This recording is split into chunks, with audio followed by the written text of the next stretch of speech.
వారం రోజులుగా కెన్యాలో తీవ్ర ఉద్రిక్త పరిస్థితులు నెలకొన్నాయి. ప్రతిపాదిత పనులను వెనక్కు తీసుకోవాలని ఈ నెల 18 నుంచి కెన్యా ప్రజలు ఉద్యమించారు. ఆర్థిక బిల్లుపై వెనక్కు తగ్గేది లేదు అన్న అధ్యక్షుడు రూటో చివరికి ప్రజల ఆందోళనకు తల వంచాడు. పన్నుల బిల్లుపై తాను సంతకం చెయ్యనని ప్రకటించారు. ఇక్కడితో కెన్యా ప్రజలు ఆగలేదు. ఇప్పుడు మరో ఉద్యమాన్ని చేపట్టారు. ఈసారి ఏకంగా రూటో దిగిపోవాలి అంటూ నిరసనలకు దిగుతున్నారు. అయితే ఎప్పట్లాగే ఆందోళనలను అడ్డుకునే పోలీసుల్లో కొందరు కనిపించడం లేదు. ఏంటి అని ఆరా తీస్తే 400 మంది పోలీసులను కెన్యా ప్రభుత్వం కరేబియన్ దేశం హైతీకి పంపిందట. అసలు హైతీకి ఎందుకు కెన్యా పోలీసులను పంపింది? అక్కడ వారు ఏం చెయ్యనున్నారు? Watch story. కెన్యా పోలీసులకు హైతీలో పనేమిటి? కరేబియన్ దేశంలో ఏం జరుగుతోంది? హైతీలో విదేశీ మిలిటరీ మిషన్లు విజయం సాధిస్తాయా? తూర్పు ఆఫ్రికా దేశం కెన్యాలో పరిస్థితులు ఇంకా సద్దుమణగలేదు. కెన్యా అధ్యక్షుడు విలియం రూటో ప్రతిపాదించిన పన్నులపై ప్రజలు తిరగబడ్డారు. పార్లమెంటు వద్ద చేస్తున్న ఆందోళనలు హింసాత్మకంగా మారాయి. భద్రతా బలగాలు రబ్బర్ బుల్లెట్లతో దాడి చేయడంతో దేశవ్యాప్తంగా 23 మంది నిరసనకారులు మృతి చెందారు. దీంతో ఆందోళనకారులు మరింతగా రెచ్చిపోయారు. పార్లమెంట్లోకి చొరబడి పలు భవనాల్లో ఫర్నిచర్ను ధ్వంసం చేశారు. మరికొన్ని చోట్ల నిప్పంటించారు. ఈ ఘటనలతో రూటో ప్రభుత్వం యూటర్ను తీసుకుంది. ప్రతిపాదిత పన్నులపై తాను సంతకం చేయలేదని రూటో వెల్లడించారు. కొత్త పన్నులు విధించమని స్పష్టంగా తేల్చి చెప్పారు. దీంతో ప్రజలు శాంతించారు. ఆందోళనకారులు విజయం సాధించారు. నిజానికి కొత్త పన్నులపై శాంతియుతంగానే వారం రోజులుగా ప్రజలు ఆందోళనలు చేస్తున్నారు. కానీ పరిస్థితిని ఉద్రిక్తంగా మారడానికి పోలీసుల ఓవర్ యాక్షనే కారణం. ఇప్పటికీ కెన్యాలో అక్కడక్కడా ఆందోళనలు జరుగుతున్నాయి. తాజాగా నిరసనకారులు మరో నిరసనకు పిలుపునిచ్చారు.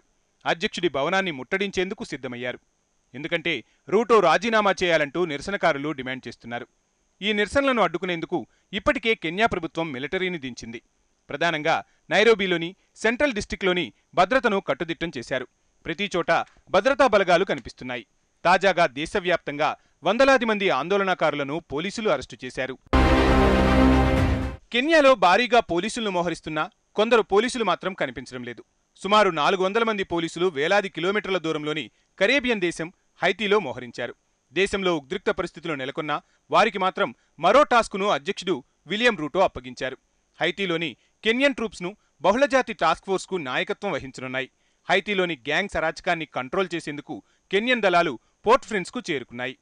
ప్రతి కెన్యన్ పోలీస్ అధికారి బుల్లెట్ ప్రూఫ్ జాకెట్లు, తలకు లేత గోధుమ రంగు వ్యూహాత్మక బాలిస్టిక్ హెల్మెట్ను ధరించారు. చేతిలో M4 లేదా AK మిషన్ గన్నులతో ఉన్నారు. వారు తమ సామర్థ్యాన్ని ప్రదర్శించడంతో పాటు ఓ సందేశాన్ని కూడా పంపారు. ఆ సందేశం ఏమిటంటే హైతీకి శాంతి దళాలు వచ్చాయని చెప్పడమే. ఈ కెన్యా దళాల ఆధ్వర్యంలో ఇతర దేశాలకు చెందిన భద్రతా బలగాలు కూడా పనిచేయనున్నాయి.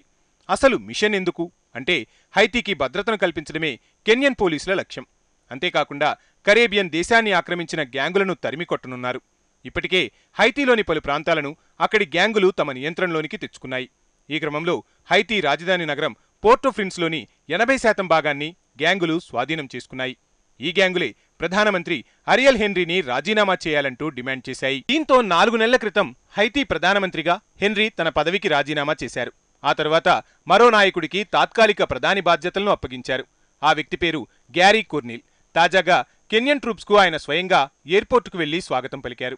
హైతీ ప్రజల రోదనలు, బాధలను కెన్యా ప్రజలు విన్నారని ప్రధాని గ్యారీ తెలిపారు. అందుకే తమ పోలీసులకు సంఘీభావ స్ఫూర్తితో ఇక్కడకు వచ్చారని వెల్లడించారు. తొలిసారి కెన్యా దళం పోర్ట్ ఫ్రిన్స్కు చేరుకున్నట్లు ఆయన తెలిపారు. హైతీలో శాంతి భద్రతలు పునరుద్ధరించేందుకు తమకు మద్దతిచ్చేందుకు వచ్చినట్లు వెల్లడించారు. ప్రతి ఇంటిని, ప్రతి పట్టణాన్ని ఇక తాము రక్షించుకుంటామని ప్రధాని గ్యారీ కోర్నిల్ స్పష్టం చేశారు. 2500 మందితో ఉన్న టాస్క్ ఫోర్స్కు కెన్యా పోలీసులు ఇన్ఛార్జిగా వ్యవహరించనున్నట్టు తెలిపారు. హైతీ ప్రధాని వ్యాఖ్యల ప్రకారం కరేబియన్ దేశంలోని గ్యాంగులను నిర్మూలించడానికి ఇంటింటికి, పట్టణాలకు వారు వెళ్లనున్నారు. కెన్యా ఆధ్వర్యంలో ఫోర్సుకు స్థానికుల నుంచి మిశ్రమ స్పందన వచ్చింది. అమెరికా మద్దతుతో వచ్చిన కెన్యన్ల దళాలు మార్పును తీసుకురాగలరని నమ్ముతున్నట్టు కొందరు చెబుతున్నారు. వారికి తాము కూడా మద్దతిస్తున్నామని వివరిస్తున్నారు. తమ సమస్యను విదేశీయులు నిర్మూలించలేరని మరికొందరు వ్యాఖ్యానిస్తున్నారు. తమ సమస్యను తామే పరిష్కరించుకోవాలనుకుంటున్నారు. అయితే సహాయం చేయడానికి వచ్చిన వారికి స్వాగతం పలుకుతామన్నారు. కొన్ని ప్రాంతాల్లో శాంతి భద్రతలు పూర్తిగా నశించాయని, వాటిని పునరుద్ధరించాలని మరికొందరు కోరుతున్నారు. హైతీలో సైనిక జోక్యం చేసుకుంటున్న 4వ ట్రూప్స్ కెన్యన్ భద్రతా బలగాలు స్పష్టంగా చెప్పాలంటే గతంలో 3 మిలిటరీలు హైతీకి వచ్చినా ఎలాంటి ప్రభావాన్ని చూపించలేకపోయాయి. గత దళానికి కెన్యా ఫోర్స్కు మధ్య తేడా ఏమిటి అంటే విదేశీ దళం ఈసారి కెన్యా నేతృత్వంలో ఉంది. ప్రత్యేకించి నైరోబీలో దేశీయంగా సమస్యలు ఉన్నప్పటికీ పోలీసులను మోహరించారు. అయితే గతంలో ఏ మిషన్లు హైతీలో శాంతి కోసం పనిచేశాయి? ఎందుకు 3 మిలిటరీ మిషన్లు ఫెయిల్ అయ్యాయి? 2022లో హైతీలో శాంతి భద్రతలను అదుపు చేసేందుకు విదేశీ దళాలను దింపాలన్న ప్రతిపాదన వచ్చింది. తమ దేశంలో హింసాకాండను అరికట్టేందుకు ప్రత్యేక సాయుధ దళాలను పంపాలని అప్పటి హైతీ ప్రధాని హెన్రీ ఆధ్వర్యంలోని 18 మంది బృందం ఐక్యరాజ్య సమితిని కోరింది. ఆ మేరకు 2023 జూలైలో కెన్యా నేతృత్వంలో మిలిటరీ ఆపరేషన్కు ఐక్యరాజ్య సమితి ఆమోదం తెలిపింది. దీనికి ముందు కూడా 3 విదేశీ మిషన్లు హైతీలో పనిచేశాయి. 1991లో హైతీ అధ్యక్షుడు జీన్ బెర్ట్రాండ్ ఆర్టిసెడ్పై సైన్యం తిరుగుబాటు చేసింది.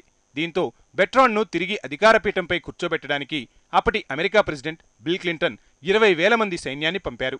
ఈ దళాలు 1994 నుంచి 2019 వరకు హైతీలో తిష్టవేశాయి. అదే సమయంలో ఐక్యరాజ్య సమితి కూడా శాంతి దళాలను పంపింది. 2004లో బెట్రాన్తో అమెరికా బలవంతంగా రాజీనామా చేయించింది. ఆ తర్వాత అక్కడి నుంచి అమెరికా సైన్యం తప్పుకుంది. దేశంలో పరిస్థితులను అదుపులో ఉంచేందుకు ఐక్యరాజ్య సమితి శాంతి దళాల ఆధ్వర్యంలో బ్రెజిలియన్ మిలిటరీ హైతీకి వచ్చింది.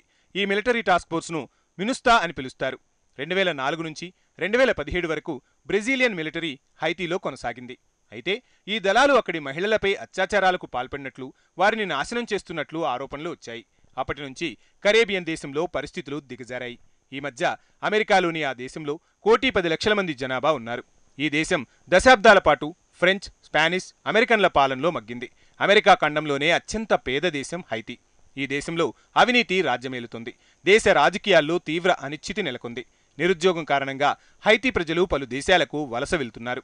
అసలు పేద దేశమైన హైతీని 2010లో భూకంపం నిలువునా ముంచేసింది. మానవాభివృద్ధిలో 182 దేశాల్లో ఈ కరేబియన్ దేశం 145వ స్థానంలో ఉంది. 2010 నాటి లెక్కల ప్రకారం హైతీ జనాభాలో సుమారు 54% మంది ప్రజలు పేదరికంలో మగ్గుతున్నారు. పశ్చిమార్ధ గోళంలో ఉన్న ఈ దేశాన్ని ముఠాలే నడిపిస్తున్నాయి. ఇప్పటికే గ్యాంగ్ వార్లతో సంక్షోభంలో ఉన్న హైతీలో పరిస్థితులు మరింత దారుణంగా మారాయి. హైతీ రాజధాని పోర్టోప్రిన్స్ నగరాన్ని నియంత్రిస్తున్న అనేక ముఠాలు పోలీసులతో ఘర్షణకు దిగాయి. దీంతో పోర్టోప్రిన్స్ నగరం కాల్పులతో నిత్యం దద్దరిల్లుతోంది. హైతీలోని హింసాకాండకు కెన్యన్ టాస్క్ ఫోర్స్ చెక్ పెడుతుందా అన్నది ఇప్పుడు చర్చనీయాంశంగా మారింది. ఆ దేశంలోని గ్యాంగు ముఠాల వద్ద భారీగా ఆయుధాలు ఉన్నాయి. ఈ గ్యాంగులకు నాయకత్వం వహిస్తున్న వ్యక్తి మాజీ పోలీసు ఉన్నతాధికారి. అతన్ని అడ్డుకోవడం అంత సులువు కాదని నిపుణులు చెబుతున్నారు. ఏది ఏమైనా కెన్యన్ పోలీసులు హైతీలో ఎలాంటి మార్పును తీసుకొస్తారో అన్నది తెలియాలంటే మరికొంతకాలం వేచి చూడాల్సిందే.